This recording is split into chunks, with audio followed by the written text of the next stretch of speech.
안녕하십니까. 신의균의 쿠팡TV 시큐리티 뉴스입니다. 자, 오늘도 세 가지 소식 알려드리겠는데요. 정말 분노에 치미르는 소식인데, 우리 국가보안법 있지 않습니까? 그 국가보안법. 그게 마음에 들지 않는 사람 분명히 있을 겁니다. 그렇다 하더라도 법을 지켜야 되죠. 법치주의이기 때문에. 그런데 그 법을 선고하는, 판결하는 판사가 아주 편향된 시각이면 어떻게 되겠습니까? 대한민국 정체성이 무너지죠. 어떻게 이런 자들이 1, 2, 3심 전부 다 이런 자들만 쫙 나열돼서 판결을 했는지. 김일성 회고록입니다. 그거 합법이라고 하네요. 참 황당한 소식. 그리고 이런 상황에서 북한이 정말 어마어마한 혹한에 얼어 죽고 있는 북한 인민들 소식 잠시 알려드리겠고, 그리고 정말 여러분들 왜 그랬을까라는 생각이 드시죠? 바로 UAE에서 알라의안 왕세제를 못 만났죠. 그래서 왜 그랬을까라는 생각이 들었는데, 이번에 제가 합리적인 의심, 정보를 밝혀냈습니다. 이렇게 했기 때문에 UAE의 또 사우디의 뒤통수를 쳤기 때문에 UAE 왕세제가 이런 사람 내가 만나서 뭐해? 안 만나? 라고 된 것이 아닌가 생각합니다. 아무튼 돌아서면 뒤통수입니다. 보겠습니다. 좌파들이 어떻게든 폐지하려 하는 국가보안법 제7조는 반국가단체 또는 그 구성원에 대한 찬양, 고무 행위와 관련 출판물과 자료 소지 및 유포를 금지하고 있습니다. 그런데 대법원이 이 법을 완전히 뒤집는 판결을 내놔 논란이 되고 있습니다. 북한이 김일성을 신격화하고 미화하기 위해 지난 1992년 조선노동당 통일전선부 당역사연구소에서 작성한 김일성 회고록 세기와 더불어의 국내 판매 금지 가처분 신청이 대법원에서도 기각되면서 일반 서점에 풀리게 됐습니다. 1월 20일 법조계에 따르면 대법원 3부는 시민단체 NPK, 아카데미 등 21명의 시민이 도서출판 민족사랑방 김승균 대표를 상대로 낸 세기와 더불어 판매 및 배포 금지 가처분 신청을 지난 1월 18일 기각했습니다. 원고 측은 지난해 4월 반인도 범죄자인 김일성을 미화한 책을 제한 없이 판매 및 배포하는 것은 헌법상 인간의 존엄성과 인격권을 침해하는 것이라며 판매 금지 가처분 신청을 냈는데요. 1심과 2심 재판부는 모두 원고 측 소를 기각했고, 대법원 역시 이를 기각하는 황당한 판결을 내렸습니다. 재판부는 김일성 회고록이 그 국가보안법상 이적 표현물에 해당한다고 해서 이를 판매, 배포하는 행위가 채권자들의 인격권을 침해한다거나 그 판매와 배포의 금지를 구할 사법상의 권리가 인정된다고 보기 어렵다라며 1, 2, 3심 모두 재판조차 제대로 진행하지 않고 기각해버렸습니다. 황당한 것은 사법당국의 태도입니다. 당초 경찰은 지난해 5월 김승균 씨가 세기와 더불어를 출판하자 김 씨를 국가보안법 위반 혐의로 입건해 기소 의견으로 검찰에 송치했는데요. 검찰은 이 사건을 반년 넘게 뭉개고 있고, 재판부는 김일성이 저지른 범죄 행위의 직접 피해자인 납북자 가족들이 제기한 가처분 신청을 제대로 검토조차 하지 않고 기각했습니다. 1심 재판부를 이끈 서울 서부지법 박병태 판사는 전남 장흥 출신으로 최근 김건희 7시간 녹취록 파일에 대한 방송 금지 가처분 신청을 기각해 논란이 되었던 인물이고, 2심을 맡은 서울고등법원 김용석 판사는 인혁당 재건이 사건에 연루되어 내란 예비 및 음모 혐의로 무기형을 받은 14명 전원에게 무죄를 선고해 논란이 된 인물입니다. 대법원 판결을 이끈 김재영 판사는 역시 전북 임실 출신인데요. 날조된 자료로 이승만, 박정희 전 대통령을 모욕하고 조롱한 다큐멘터리 100년 전쟁에 대한 정부 제재가 부당하다고 판결해 논란을 일으켰던 인물입니다.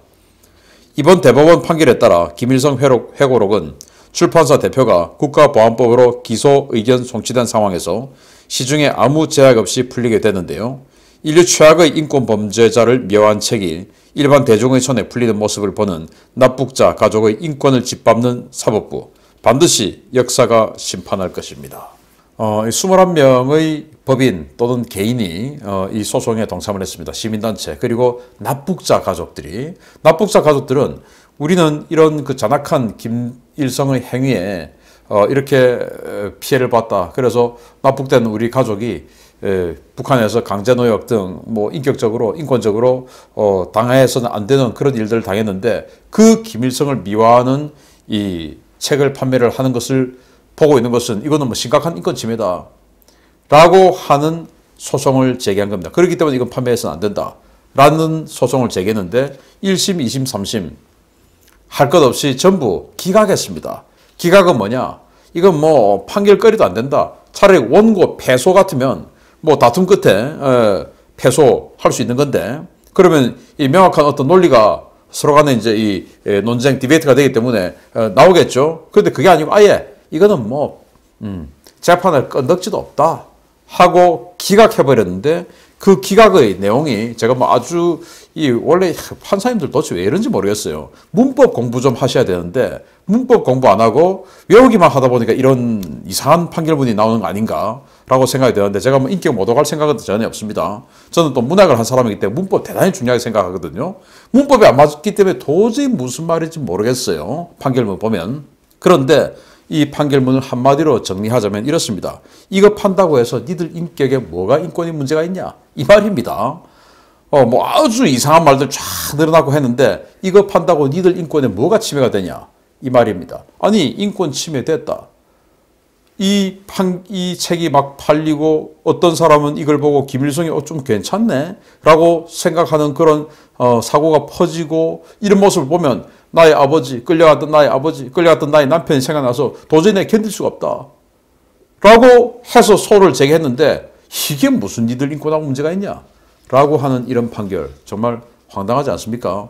그래서 정말 제가 특정 지역을 뭔가 이 규격화해서는 안 되는데 뭔가 좀 그렇지 않습니까? 그리고 또 이 판결을 이끈 사람은 제가 아까 뭐 1, 2, 3심 다 이제 프로필을 알려드렸죠. 뭔가 수상한 그런 판결을 했던 사람들이고, 특히 3심을 했던 사람은 박근혜 전 대통령 때 박근혜 대통령이 임명한 사람이에요. 대법관이. 그런데 통수를 쳤네요. 아무튼 돌아서면 뒤통수, 입만 열면 거짓말. 물론 이 판사님이 거짓말했다는 거 아닙니다. 아무튼 그런 사람들이 좌파 쪽에 많더라는 겁니다. 두 번째입니다. 1월 혹한이 시작되면서 북한 주민들이 사느냐 죽느냐의 갈림길로 내몰리고 있습니다. 식량이 없는 것은 어떻게든 버티고 있지만 혹한에 얼어 죽을 위기에 내몰린 주민들, 이제 2판 4판으로 내몰리고 있습니다. 최근 북한 전 지역의 기온이 극강하고 눈이 많이 내리면서 많은 주민들이 추위에 극심한 고통을 겪고 있다고 RFA가 1월 20일 보도했습니다. RFA의 함경북도 소식통들은 요즘 눈이 자주 내리고 밤 기온이 영하 10도에서 18도까지 떨어진다 라며 이 추운 날씨에도 많은 주민들은 땔감을 구하지 못해 추위에 떨고 있다 라고 고통을 호소했습니다. 북한은 경제난과 연료난, 여름철 침수 피해 등의 악재가 겹치면서 석탄값이 크게 올랐는데요. 일반 가정집 기준 겨울에 약 석 달 동안 3달 구지 약 2.1톤의 석탄이 필요하지만 한 달 구지에 20만 원씩 하는 석탄 가격 때문에 대부분의 가정은 난방을 포기했다고 소식통들은 입을 모았습니다. 문제는 석탄을 대신할 나무조차 구하기 힘들다는 것인데요. 소식통들은 갈탄은 불에 잘 붙지 않아 불을 피울 때마다 불쏘시개로 쓸 나무가 있어야 한다 라며 당국의 산림녹화 정책 때문에 나무를 벨 수 있는 산이 정해져 있어서 많은 이들이 멀리까지 나가서 당국의 입산료로 500원씩 내고 불쏘시개를 구해오고 있다 라고 어려움을 호소했습니다. 최악의 식량난에 직면한 북한 주민들은 현재 영양 상태도 대단히 좋지 않은 상황인데요. 굶주리는 고통에 이어 찾아온 혹한의 고통에 내몰린 주민 중 일부는 집에서 얼어 죽는 상황도 벌어지고 있어서 과연 이들의 인내심이 언제까지 이어질 수 있을지 지켜봐야겠습니다. 자, 이 인터뷰를 한 사람은 함경북도 청진 사람인데요. 청진은 뭐 바닷가이기 때문에 완전히 혹한 다른 이 산악 지역보다는 좀 덜하겠죠. 그럼에도 불구하고 정말 혹한입니다. 뭐 우리가 살고 있는 이곳하고는 아주 많은 그 차이가 있는 기온이겠죠. 자, 이 사진 한번 보십시오. 이런 데서 살고 있습니다. 북한 이민들이. 뭐 벽에 우리처럼 뭐 다절제가 팍팍 들어가 있겠습니까? 아무것도 없겠죠. 뭐 이런 식으로 해서 사는데 그나마 석탄도 없고 땔감도 없고, 그래서 내복을 3겹, 이 청진에서 인터뷰한 분은 내복을 3겹, 그리고 겉옷, 뭐 잠바 이런 거 해서 3겹씩 입고 해서 완전히 미라처럼 똘똘 말아서 움츠리고 자는데, 그래도 추워서 밤이 너무 길고 고통스럽다 라고 하는 거예요. 정말 이런 곳에서, 이런 상황 속에서 살고 있습니다. 그런데 이제 땔감 좀 구하려고 가려고 하면은 입산 금지가 되어 있으니까, 산림녹화 지시를 김정은이가 했으니까, 그래서 자전거 타고는 30분, 걸어서는 2시간가량 가야 지금 이 인터뷰한 사람이 사는 곳에서 입산할 수 있는 그 산으로 갈 수가 있답니다. 그 산에 가면은 초소가 있고 그게 이제 군인이 있는데 거기에다가 500원을 내고 들어가서 나무를 하는데 그것도 뭐 도끼로 패고 이렇게 잘라올 수 있는 게 아니고 떨어진 가지를 주워 오거나 아니면 뭐 가지를 부러뜨려 오거나 이 정도밖에 안 된다. 기구를 사용하면 안 된다 이겁니다. 정말 너무나 불쌍하지 않습니까? 이런 상황에서 지들이 호의호식할 그런 300m짜리 기차 보내가지고 자기 집 인테리어 할 인테리어 물품 그리고 요리 만들어 먹을 요리 재료들 이런 거 1년 반 만에 무형열차 보내가지고 이런 거 사오는 자들 그리고 지금 2달 동안 축제 기간 정해가지고 이 추운데 24시간 동상, 그림, 초상화, 보초서라고 시키고 거기다가 또 생화, 조화도 아닌 생화 계속 갖다 바치라고 시키고 그리고 열병시간으로 끄집어내고 한 이런 상황 정말 이 인간의 인내심이 어디까지인가를 지금 시험하고 있는 듯한 그런 행위인데요. 북한 주민들 빨리 세상과 소통해서 분노하시기 바랍니다. 거기는 사람 살 곳이 못 됩니다. 그런데 그 사람 살 곳이 못 되는 곳을 지켜주기 위해서 안간힘을 쓰는 자들이 있는데 그 안간힘을 쓰는 자들은 이곳뿐만 아니고 여기하고 비슷한 곳만 보면 다 지켜주고 싶어 하는가 봅니다. 바로 극동의 문제, 골치 이 문제가 북한이라면 중동의 문제와는 이란이죠. 그 이란을 지켜주기 위해서 완전히 전방위적인 노력을 하고 있는 대한민국 정부. 그러다 보니까 UAE 그렇게 열받아 버린 거 아닌가 하는 합리적인 의심이 듭니다. 어떤 일이 있었는지 보겠습니다. 이란은 중국, 북한과 더불어 미국인들과 서방 자유민주 세계에서 가장 위협적인 적국으로 평가하는 대표적인 불량국가입니다. 그 불량국가의 권리를 지켜주기 위해 대한민국 외교부가 동분서주하고 있다는 소식입니다. 외교부가 최근 유엔 분담금 연체로 총회 투표권을 상실한 이란을 위해 한국 내에 묶여있는 이란 자금을 활용해 이란의 투표권을 되살려주는 방안을 추진 중이라고 밝혀서 충격을 주고 있습니다. 외교부 당국자는 1월 20일 기자들과 만난 자리에서 이란의 원화 동결 자금 활용의 한 방안으로 이란의 유엔 분담금을 납부하는 사안에 대해 이란, 미국, 유엔과 협의 중이다 라고 밝혔는데요. 현재 이란의 유엔 분담금 연체 금액은 6,400만 달러 수준인 것으로 알려졌습니다. 외교부는 총 연체 금액 6,400만 달러 납부를 추진하되 투표권 회복을 위한 최소한의 납부 금액인 1,800만 달러를 우선 납부하기 위해 다방면으로 노력을 기울이고 있는데요. 이번 일이 성사되면 지난해 6월 1,600만 달러를 동결 자금에서 납부한 사례에 이어서 두 번째가 됩니다. 문제는 유엔 총회에서 한반도 관련 중대 결정을 내릴 때마다 항상 우리나라와 자유 서방 진영의 반대편에 서 있던 이란의 투표권을 회복시키기 위해 대한민국 국민의 혈세로 운영되는 대한민국 외교부가 동분서주하고 있다는 것입니다. 현재 외교부는 약 70억 달러 규모의 국내 동결 이란 자금을 어떻게든 이란에 돌려주기 위해서 미국은 물론 유엔을 상대로 전방위 외교전을 펼치고 있는데요. 정상 국가들과는 거리를 두면서 불량 국가들과는 어떻게든 친해지고 싶어 안달이 난 이 정권, 도대체 누구를 위해 존재하는 정권인지 모르겠습니다. 참 아이러니 미스테리하죠. 아니 이란, 북한, 시리아, 베네수엘라 그리고 그 배후에 중국, 러시아 세계적인 악당 국가들 아닙니까? 그 악당 국가들과 어떻게든 친해지고 싶어하는 뭐 계급장이 있습니까? 거기에 얼마나 얘들하고 친하면은 그 진정성을 인정해주는 계급장이 있습니까?